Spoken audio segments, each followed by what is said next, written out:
Hello दोस्तों, KLD classes में आप सभी का स्वागत है। अगर किसी देश में सरकारी बकाये में लगातार वृद्धि हो रही है तो यह इस बात को इंगित करता है कि सरकारी विभागों, कार्यालयों और विभिन्न एजेंसियों में अनावश्यक खर्च बढ़ गए हैं, जिसके कारण से जो पैसा प्रतिवर्ष कम होना चाहिए, कम होने के स्थान पे प्रतिवर्ष ये आंकड़ा बढ़ता जा रहा। इससे भी अधिक दुख की बात यह होती है कि जब इन एजेंसियों से अनावश्यक खर्च का ब्यौरा मांगा जाता है तो वह पूरी तरह से देने में विफल हो जाती है, जिसके कारण से इन अनावश्यक खर्च की भरपाई नहीं हो पाती है और ये प्रति वर्ष ये आंकड़ा बढ़ता चला जाता है। सबसे पहले आप सभी जान लें कि आज का मामला क्या है, जिसके बारे में हम आज इस वीडियो में डिटेल एनालिसिस करेंगे। अभी हाल ही में 15 जुलाई को नेपाल में ओएजी रिपोर्ट पेश किया गया 2020 के लिए। Office of the auditor general, जैसे भारत में जिसे हम सीएजी के नाम से जानते हैं, उसी तरह से नेपाल में इसे हम ओएजी के नाम से जानते हैं। यह ओएजी संस्था की 57वीं रिपोर्ट थी जो प्रतिवर्ष जारी किया जाता है। इसे राष्ट्रपति विद्यादेवी भंडारी को सौंप दिया गया है। इसमें जो जानकारी दी गई है वो सरकारी एजेंसियों में चल रहे बकाया के बढ़ते आंकड़ों पर प्रकाश डाला गया है, जिसके बारे में आगे हम विस्तार से बात करेंगे। इस रिपोर्ट में कहा गया कि ओएजी ने इस साल 5619 संस्थानों की जांच की है, उनके आंकड़े की कब पैसा लिया गया है, क्या काम हुआ, इसके बारे में इन्होंने एडिट किया है। तो इसमें से नेपाल देश के संघीय सरकार, प्रांतीय सरकार और स्थानीय सरकार की जो एजेंसियां हैं उसको इसमें शामिल किया गया था। तो कुल मिलाकर 5619 संस्थान थे जिसके बारे में ओएजी ने इस वर्ष एनालिसिस किया है। इस वित्तीय वर्ष में ओएजी के रिपोर्ट के माध्यम से जो बताई गई कुल राशि है वो 51 खरब 71 अरब 64 करोड़ 98 लाख नेपाली रुपए के बराबर इतनी राशि बकाया है। आप इसे 5 ट्रिलियन नेपाली रुपए भी कह सकते हैं और इसे आसान भाषा में समझा जाए तो बातें आपको और क्लियर हो जाएंगी। जैसे नेपाल की जीडीपी अगर 2020 का आप देखें तो 27.50 बिलियन डॉलर है इस समय अगर देखा जाए। लेकिन ये जो बकाया राशि है जो इस रिपोर्ट के माध्यम से बताया गया है वो जीडीपी से भी बहुत ही अधिक है। जैसे ये बकाया कितनी है, 43.22 बिलियन डॉलर है। तो आप दोनों से तुलना करें तो आप देख सकते हैं कि कितनी अधिक बकाया राशि बताई गई है। ये बकाया राशि इस प्रकार है कि किस सेक्टर में, जैसे संघीय सरकार है उसका कितना बकाया, उसके पास कितना बकाया है, तो एक प्रांतीय सरकार का कितना बकाया है, स्थानीय सरकार के पास कितना बकाया है। तो इंग्लिश में भी दिया गया है और हिंदी में। जैसे द फेडरल गवर्नमेंट जो संघीय सरकार है उसके पास बकाया 4.05% बकाया है। अगर ऊपर के जो आपका 51 खरब 71 अरब 64 करोड़ 98 नेपाली लाख रुपए के, इसे आप इतना परसेंट में निकाल लेंगे तो आपको द फेडरल गवर्नमेंट का पता चल जाएगा कि इसके पास कितना पैसा बकाया है। दूसरे नंबर पे है प्रोविंशियल गवर्नमेंट जो प्रांतीय सरकार, जैसे नेपाल में 7 स्टेट हैं तो इनकी जो बकाया है वो आपका है 4.33% बकाया है। और इस रिपोर्ट में सबसे अधिक अगर बकाया है तो वह है लोकल गवर्नमेंट जो स्थानीय सरकार होती हैं, जैसे डिस्ट्रिक्ट लेवल पे जो सरकार होती हैं उनका पूरा बकाया 5.25% है इस पूरे आंकड़े में। सबसे बड़ी बात तो ये भी बताई गई है कि केंद्रीय वित्त विभाग, रक्षा और भौतिक अवसंरचना के साथ साथ परिवहन प्रबंध मंत्रालयों में सबसे अधिक बकाया है। इस रिपोर्ट के माध्यम से पूरी बात स्पष्ट की गई है। यहाँ पे आप सभी को यह भी जानना चाहिए कि ओएजी क्या है, इसका क्या काम होता है, इसको कौन सा अधिकार दिया गया है। ओएजी का जो फुल फॉर्म होता है वो होता है office of the editor general. इसकी स्थापना बताया जाता है कि 1958 में किया गया था। इसके पहले भी यहाँ पे जांच संस्था हुआ करती थी नेपाल देश में जो इस तरह से सरकार की कार्यों की जांच पड़ताल करती थी। ओएजी के पहले जो संस्था हुआ करती थी उसका नाम था कुमारी चौक अड्डा नाम की संस्था, जिससे नेपाल के एकीकरण के बाद स्थापित किया गया था। 1769 में कुमारी चौक अड्डा नाम संस्था की स्थापना की गई थी। बताया यह भी जाता है कि नेपाल के एकीकरण के पहले भी ऐसी एक संस्था हुआ करती थी जो इस तरह से लेखा जोखा का पूरा रिकॉर्ड रखा करते थे। ओएजी संस्था आर्टिकल 76 के तहत सभी विभागों और कार्यालयों, सभी न्यायालय के साथ साथ सर्वोच्च न्यायालय, राष्ट्रीय पंचायत जो संसद है, राज्यसभा, लोक सेवा आयोग और चुनाव आयोग और सरकारी खातों की जांच करने का अधिकार आर्टिकल 76 के तहत इसे दिया गया है। इतना अधिक धन बकाया है, कोई एक दिन में तो बकाया हुआ नहीं होगा। इसके बकाये के क्या क्या कारण हो सकते हैं, तो यहाँ पे कुछ पॉइंट में हम कारण को स्पष्ट करेंगे। जैसे पहला पॉइंट बताया गया है कि अप्रभावी बजट। जब बजट पेश किया जाता है, हर साल बजट पेश किया जाता है तो उस समय बहुत ही ध्यान नहीं दिया जाता, जिसके कारण से आगे चलकर ये पैसा इसी तरह से बर्बाद होता है।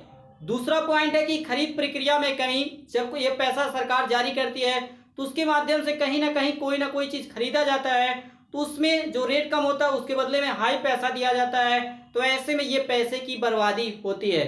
तीसरा पॉइंट है स्थानीय स्तर पर अनुदान का गलत इस्तेमाल। जो पैसा इस तरह से डोनेशन दिया जाता है वह भी कहीं ना कहीं सही स्थान पे नहीं जा पाता है। चौथा पॉइंट है कि कमजोर निगरानी तंत्र। जो इस तरह से जांच एजेंसियां बनाई गई हैं अलग अलग देशों में, अलग अलग तरह से बनाई जाती हैं, वह भी इसको इग्नोर करती हैं, जिसके कारण से लास्ट में इस ओएजी रिपोर्ट के माध्यम से पता चलता है कि इस साल इतना पैसा इस तरह से बकाया हो चुका। पांचवा पॉइंट है उसी तरह से जैसा चौथा पॉइंट था, रिपोर्टिंग व सत्यापन में कमी। तो वहीं छठा पॉइंट है कि अधिकारियों की दृष्टिकोण और मानसिकता में बदलाव न होना भी सबसे बड़ा कारण होता है। इस तरह से जो ये पैसा बढ़ता जा रहा है प्रति वर्ष। रिपोर्ट जारी होने के बाद संसद की लोक लेखा समिति इस पर हमेशा की तरह बहस करती है।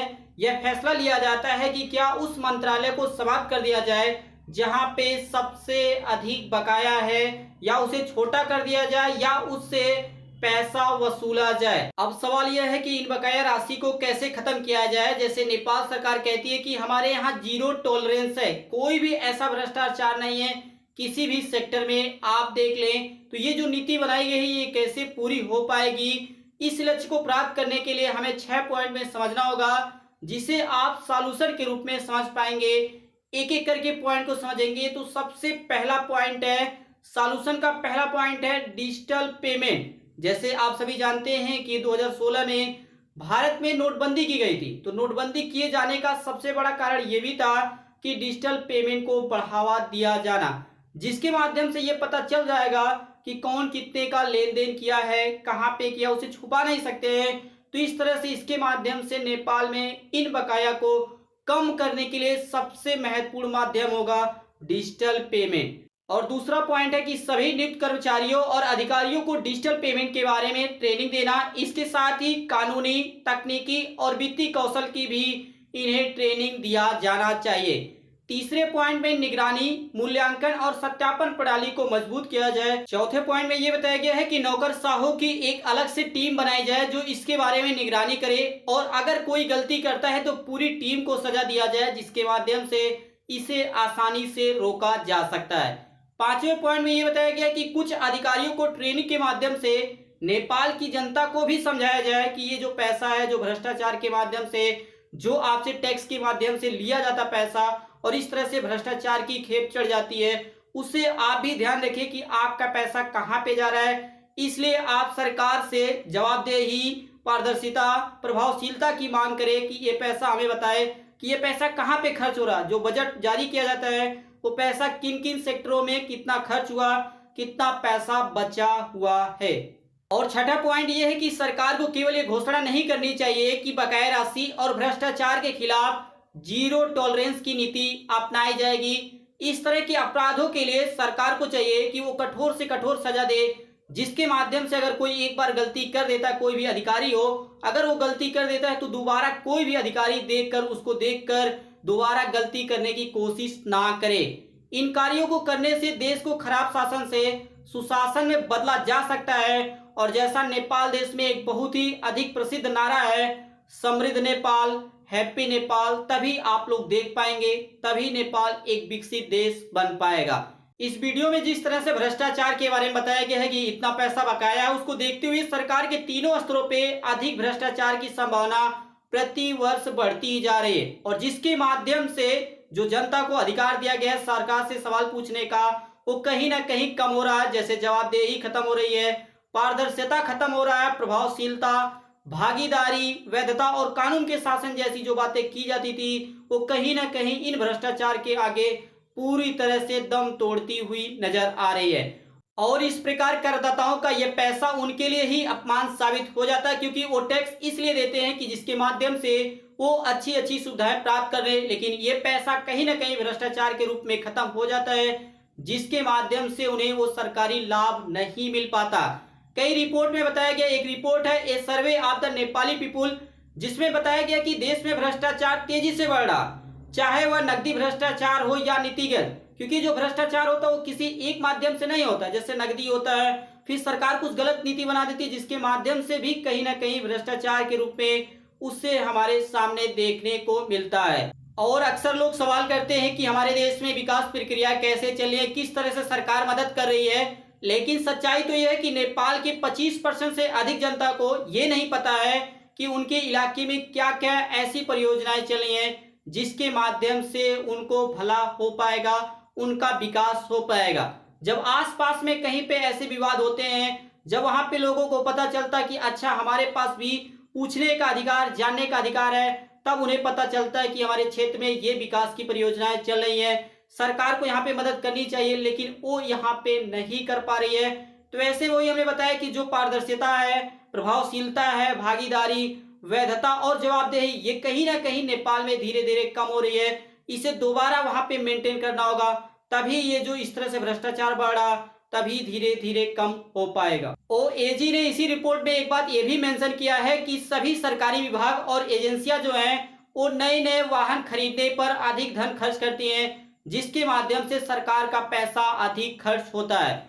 अधिक लेन देन उस समय किया जाता है जब वित्तीय वर्ष का अंतिम महीना चल रहा होता है, क्योंकि उसके बीच में जो खरीद होती है, चाहे कोई भी चीज खरीदा जाए, वह आंकड़ा अगले वर्ष के डाटा में चला जाता है, जिसके माध्यम से जो अधिकारी होते हैं वो बच जाते हैं, क्योंकि अधिकारी एक जगह तो रहते नहीं है, उनका समय समय पे ट्रांसफर होता रहता है। तो ये थी हमारी आज की सबसे इंपॉर्टेंट इंफॉर्मेशन कि जो अभी हाल ही में ओएजी की जो रिपोर्ट आई है उसके माध्यम से मैंने बात किया। आप भी इस ओएजी के रिपोर्ट को पढ़ सकते हैं, जिसमें पूरे विस्तार से बताया गया है। लगभग 32 MB का ये पूरा PDF में है, जिसमें आपको समझ में आएगा कि इस सेक्टर में कितना कितना पैसा, जैसे मैंने कुछ पॉइंट को ही, इंपॉर्टेंट पॉइंट को यहाँ पे डिस्कस किया, लेकिन आप हर सेक्टर में देख सकते हैं कि कहाँ पे कितना बकाया किस सेक्टर में और कैसे किस कारण से हुआ है। इसी प्रकार से बने रहिए। बने रहने के लिए आप सभी दोस्तों का KLD क्लासेस की ओर से धन्यवाद।